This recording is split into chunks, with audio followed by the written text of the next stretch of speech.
Good evening everyone, and welcome to a slightly delayed Gundam news. So without any further delay, a new month means a new Gunpla schedule. And for me, this was definitely one of the best months. Well, this is going to be one of the best months as of late. And we are immediately starting very strong with the high-grade Destroy Gundam on the 9th. The massive Gundam Seed Destiny and Gundam Seed Freedom bad guy Gundam that I never thought was going to get a model kit. But it is finally going to happen. For 14,300 yen, a little under 100 US, we are getting the Destroy Gundam itself, an action base, a lot of beam effect parts, and some sweet gimmicks as well. And one interesting thing that they just showed off is that the fingers can be built while the top and the bottom part are still on the runner. So yeah, I really can't wait to get my hands on one and fulfill the dream of my teenage self.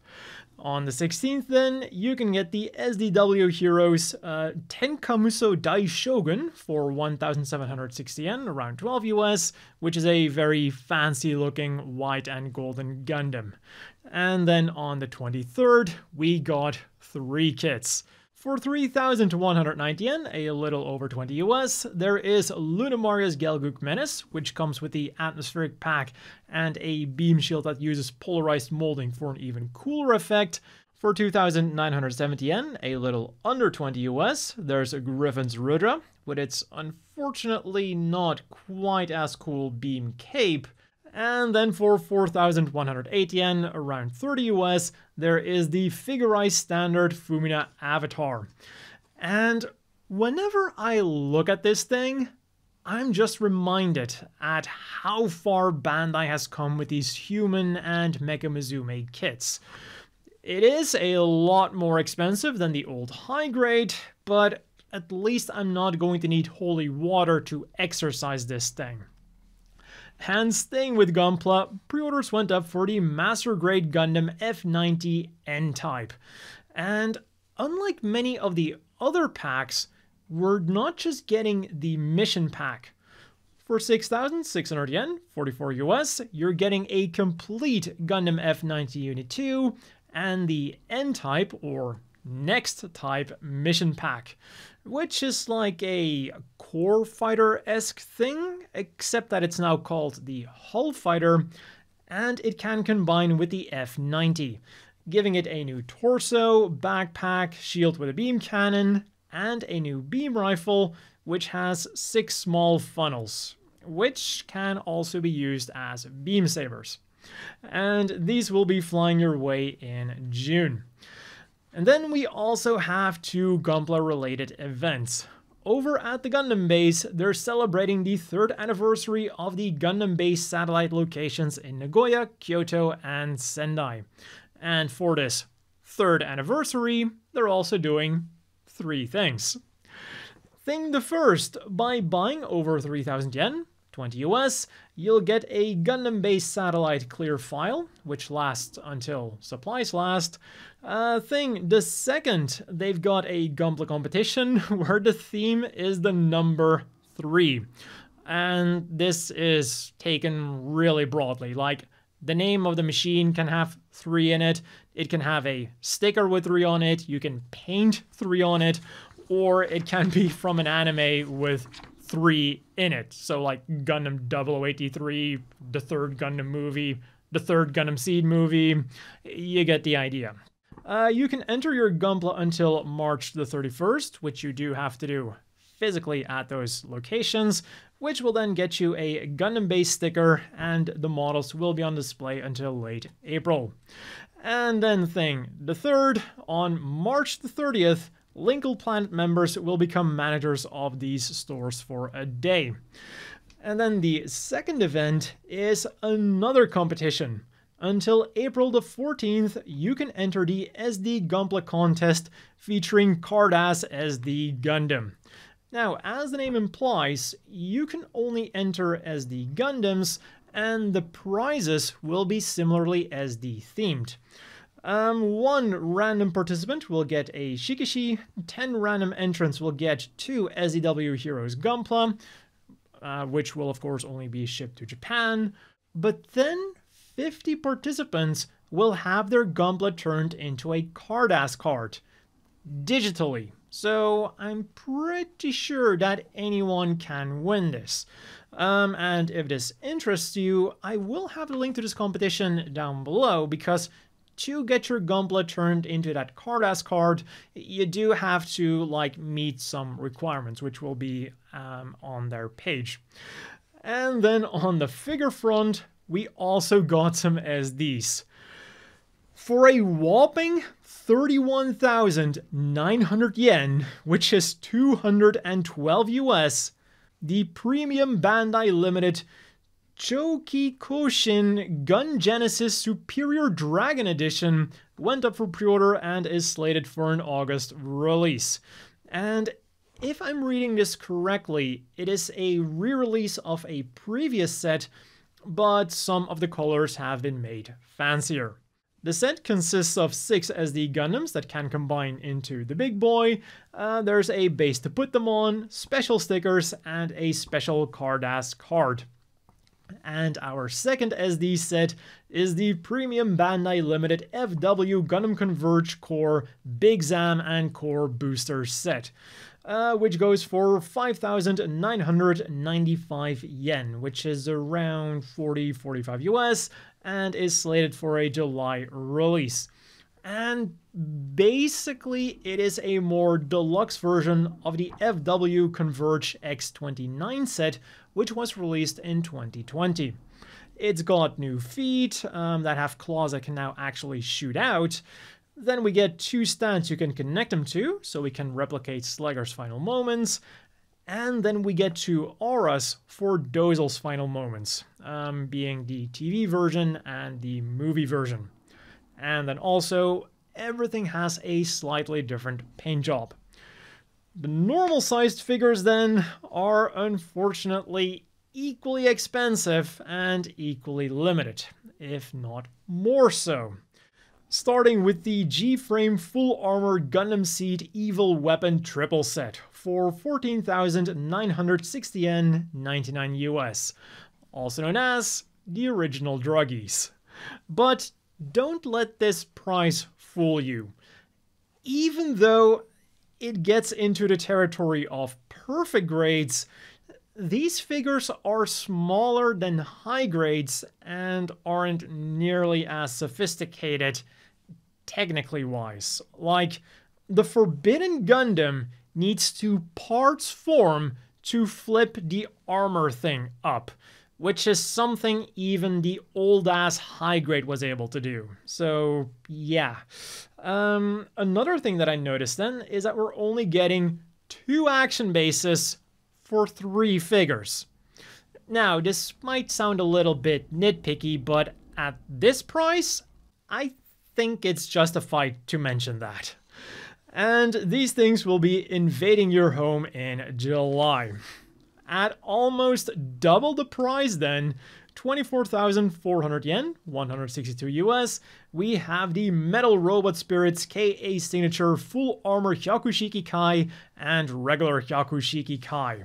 But before you get too excited and think that you're getting 2 Metal Robot Spirits figures for that price, it is just a one, but with a lot of accessories, allowing you to build either the standard Hyaku Kai, the full armor Hyaku Kai, or something in between. Because it's not just Gunpla that's freedom, action figures are freedom too. But let's face it, you paid for the whole set, you're gonna want to use the whole set. Which is set to release in August.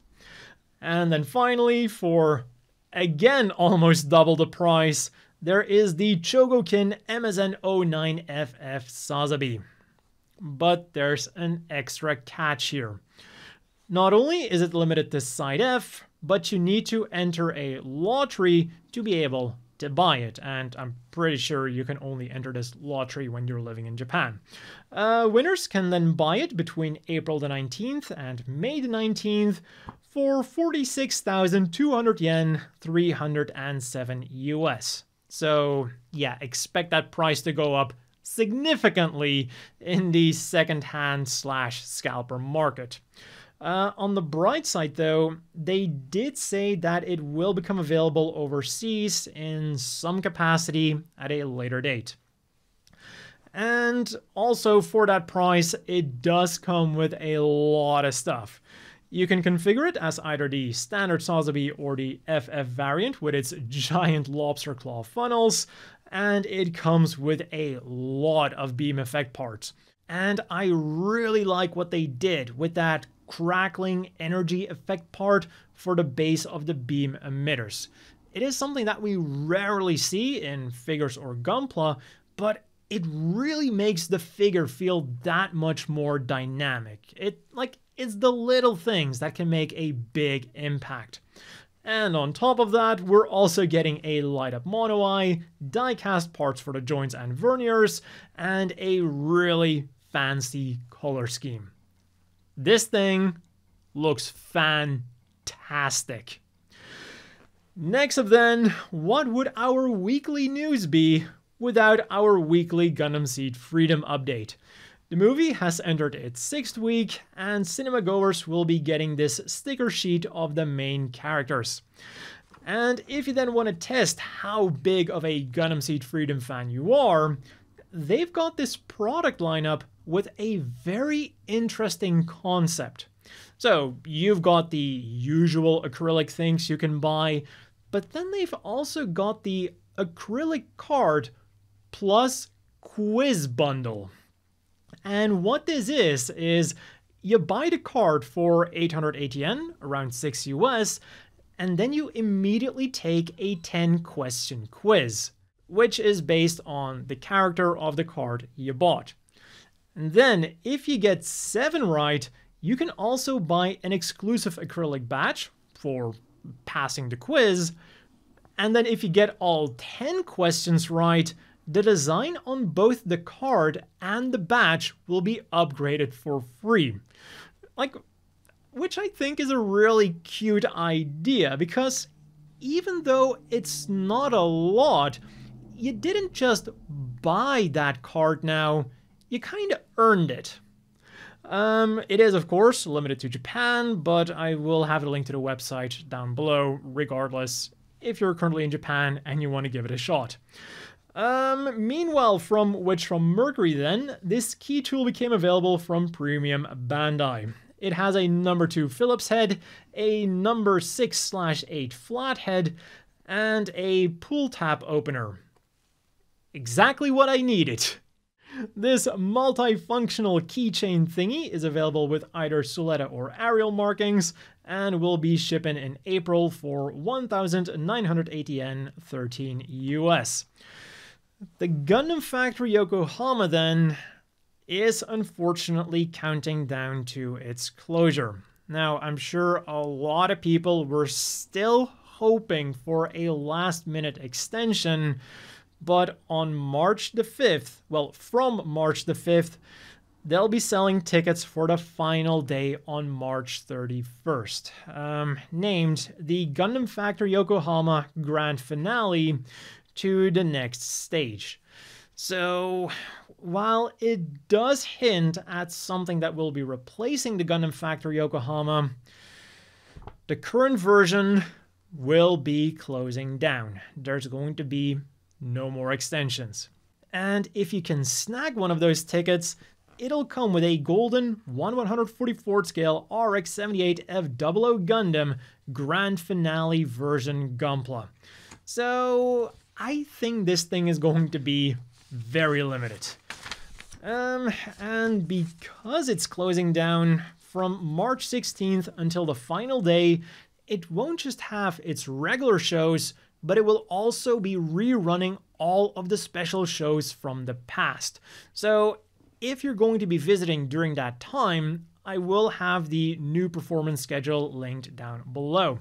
And on top of that, you'll also be able to see some other cool things. From February the 26th, special banners will be up at the Minato Mirai Station, and the moving Gundam and Haro will be shown on Yokohama's Cosmo Clock 21 Ferris wheel every 15 minutes between 6:30 p.m. and 9:31 p.m. And then from mid-March, there will also be Gundam music playing around the Minato Mirai area. Meanwhile, on the gaming front, in Gundam Battle Operation 2 for the PlayStation, the Zeta Gundam 3A type has joined the fray. In the global version of UC Engage, the UR Kshatriya and UR Marita crews have become available as extreme limited unit assemblies, and it was announced that the Moon event will be coming soon. Next up, Gundam Arsenal Base Unitribe Season 1 has begun, which includes many units from Gundam Seed Freedom, F91, Age, and more, and will be focusing mostly on co-op features. Also, from Premium Bandai, you can now pre-order the 2nd anniversary set consisting of a fancy deck box, a fancy card stand, and 5 promotional cards for 5,720 Yen, 38 US. And then on top of that, Bandai is holding a digital sale which includes Gundam Breaker 3, SD Gundam G Generation Genesis, Gundam Versus, and more. And for the upcoming Gundam Breaker 4, they published a developer livestream thingy showing us some more gameplay and whatnot, which you can check out for yourself with the link down below. And then in other news, a new Gachapon store has opened up in Yamaguchi's Aeon Cinema Hofu. The Mobile Suit Girl of the Week is the rear of the Kämpfer Girl, along with her arsenal of weapons. 2 Gundam Manholes have been installed in Shizuoka, the model kit capital of the world, and we get some more advance of Zeta designs, this time focusing on the Transpack system, as well as giving us the back illustrations of the advanced Hyzak and advanced Marasai. And what I found really funny when I first saw these 2 designs is that they really feel like the next step in their evolution. The advanced Hyzak feels like the Marasai, and the advanced Marasai feels like the Ixeku 1. As for the things you could get these past 7 days then, on the 22nd you could get these Aqueous Rising Freedom Blue or Immortal Justice Red paints for 380 Yen a pop, 2 US, or you could try your luck at Japanese arcades for this Suletta Mercury Q-Posket prize figure. To me it looks uncanny, but I'm pretty sure that for other people this looks cute. 1 day later then, you could get the Gundam Side F Limited high-grade Geara Doga Axis Shock image color. It is the same as the regular version, except that the plastic now has a slight reddish glow to simulate how it looked in the anime, as it was trying to push Axis away from Earth. Then on the 28th, 2 new Gundam color spray paints became available, going for 770 Yen each, 5 US. There's Titan's Blue 1, which is more of a black, and Titan's Blue 2, which is like the traditional dark blue Titan's color. And then finally today, this light up Haro from Gundam Seed Freedom went up for sale for 4,389 Yen, 29 US. The ears can be opened up and closed. The LEDs have 3 settings, weak, medium, and strong, and it uses 3 AAA batteries. As for this week's reading material then, there was the April issue of Shonen Sunday S Special, in which Gundam Aggressor is being serialized, the March issue of Grand Jump Mucha, in which Gundam Rust Horizon is being serialized, the Big Comic Superior, in which Gundam Thunderbolt is being serialized, the 32nd chapter of Gundam Thunderbolt Gaiden was released on Digicole, and is linked down below, as well as the 10th chapter of the Battle Tales of Flanagan Boone, which has this very horror-like teaser image. And you might be wondering how an image like this is in a manga about standard Universal Century Gundam, but there is a very logical explanation. In short, this is part of an hallucination that Boone has due to oxygen deprivation. Then there was the April issue of Hub Japan, featuring a special on Gundam Seed Freedom, the Witch from Mercury edition of Gundam Forward Archive, featuring many Witch from Mercury model kits, as well as interviews with the staff who worked on the anime, the April issue of Model Graphics, featuring images of an absolutely massive, scratch-built 1/144th scale Garen Sierras, along with the mobile suits that belong to it. Then the English ebook version of Seria Masuo's whimsical Gunpla production notes, which is available through Amazon US, Canada, UK, Germany, France, Italy, Spain, and the Netherlands. And the April issue of Gundam Ace, which comes with a Gundam Seed Freedom special feature and a B3 poster for Gundam Werewolf. And talking about Gundam Werewolf, the first tankobon volume was released, as well as a promotional video, which is linked down below. But it is unfortunately region locked to Japan, so you'll need something like NordVPN to get access to it. And if you don't yet have NordVPN, you can use the link down below or the code kkrt. Not only will this allow you to beat those pesky region locks for a great discount, but you'll also be supporting the channel. And the other tankobon volumes are Volume 5 of the new version of Gundam Seed Destiny The Edge, Volume 2 of Witch from Mercury Vanity's Heart, Volume 20 of Zeta Gundam Define, the special edition of Volume 20 of Zeta Gundam Define, which comes with another cover and a special booklet, Volume 20 of Gundam NT, Volume 19 of Gundam Aggressor, and Volume 23 of Gundam Thunderbolt. And they also announced that Volume 2 of Gundam Werewolf will be releasing on March the 26th. On to this week's Gundam Apparel then, where Strict G kicked things off on the 22nd with a new Jam homemade collaboration. And this time around, they do look way better than the previous collaboration. The necklaces look nice and fancy, and the available designs are Compass, Zaft, Foundation, and Terminal. Each set will set you back 11,000 yen, which is around 70-80 US, and they're slated for a March release. And on the same day, Bankore gave us even more Gundam Seed Freedom things. There was a clear case featuring Kira, Lacus, Atherin, Kigali, Shin, and Izak for 1,100 yen, 7 US, or you could get them, or Agnes, Lunamaria, Mayrin, or Diarca, on a sliding mirror keychain for also 1,100 yen, 7 US. Then you could get the main visual on a t-shirt for 4,400 yen, 29 US, a B2 towel for 3,300 yen, 22 US, a pass case for 1,540 yen, 10 US, an acrylic keychain for 880 yen, 6 US, and a mug for 2,530 yen, 17 US. All of which are slated for an April release. And then, still on the same day, you could also get all 3 promotional images on a Pika Clear pass case, which works the same as those Pika phone cases that we've covered in the past. You put an IC card in there, and whenever it activates by buying something, the case lights up thanks to the power of those radio waves alone. They go for 1,980 yen each, 13 US, and are slated for a May release. And then last but not least for Bankore, we're getting these really cool OG Gundam lame print t-shirts in April. They go for 4,180 yen, 28 US, and the available designs are RX-78-2, Char's Zaku 2, and the standard Zaku 2. And then finally, the Gundam Factory Yokohama is collaborating with the Yokohama Denna Baystars, and it features their mascot, DB Starman, dressed up as the RX-78 F00 Gundam on a variety of items.